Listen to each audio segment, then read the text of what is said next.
পা আমাদের শরীরের শুধু একটি নিচের অঙ্গই না, বরং এটি আমাদের চলার, গড়ার, জয়ের এবং বাঁচার প্রতীক।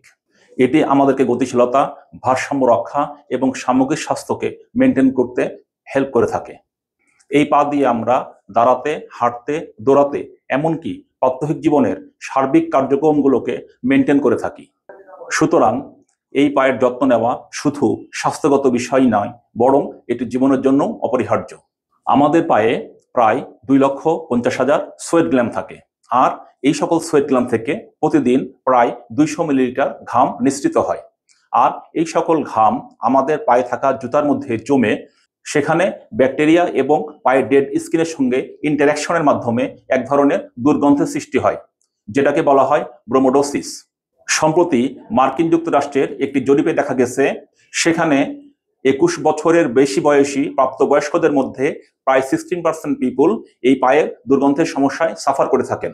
অর্থাৎ প্রায় প্রতি 6 জনে একজন প্রাপ্তবয়স্ক ব্যক্তি পায়ের দুর্গন্ধের সমস্যাতে ভুগে থাকেন।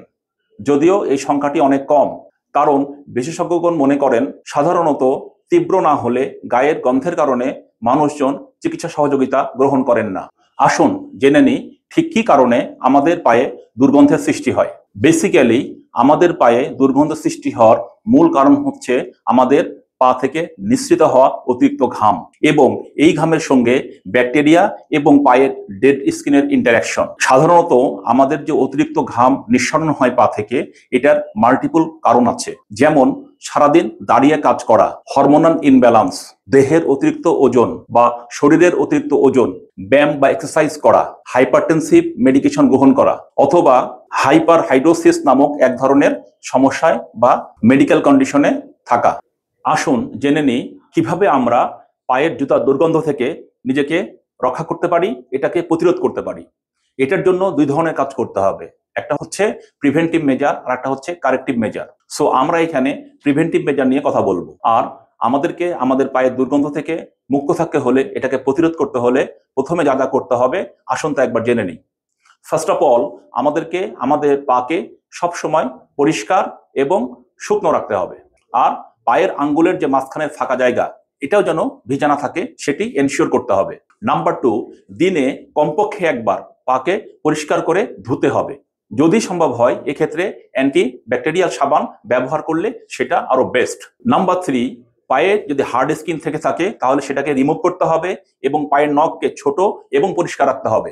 নাম্বার 4, পায়ে শু পাউডার অথবা অ্যান্টি পার্সপিরেন্ট এলিমেন্টস বা কম্পোনেন্টসের ব্যবহার করতে হবে। নাম্বার 5, ব্রেথএবল বা শ্বাস প্রশ্বাসের উপযোগী জুতা এবং মোজা পায়ে পরিধান করতে হবে। অ্যান্ড নাম্বার 6, একবার জুতা পরে সেটা খুলে রাখার পর পুনরায় পরার আগে জুতাকে ভালো মতন শুকিয়ে নিতে হবে। এবার আসুন আমরা জেনে নেই কি কি কাজ করা যাবে না যদি আমরা আমাদের পাকে জুতার দুর্গন্ধ থেকে মুক্ত রাখতে চাই। সেটার জন্য প্রথম যে বিষয় সেটি হচ্ছে একই জুতা এবং মোজা পরপর টানা 2 দিনের অতিরিক্ত সময় আর পরা যাবে না। দ্বিতীয়ত, টাইট বা আঁটশত জুতা পরিধান করা যাবে না। তৃতীয়ত, সার্বজনীন পাবলিক প্লেস কিংবা ভিজা জায়গা যেমন সুইমিং পুল, জিম ইত্যাদি জায়গায় খালি পায়ে চলাচল করা যাবে না।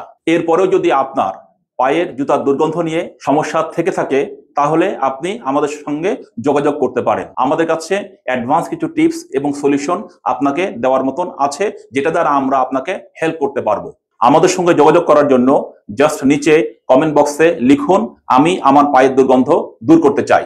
আমরা আপনার অ্যানোয়িং, ইরিটেটিং এবং এই বদারসাম পায়ের দুর্গন্ধের সমস্যাটাকে মুক্ত করার জন্য, দূর করার জন্য একটি ইফেক্টিভ রেজাল্ট ওরিয়েন্টেড সলিউশন প্রদানের মাধ্যমে আপনাকে সর্বাত্মক সহযোগিতা করব। Till then, stay good. Thank you very much.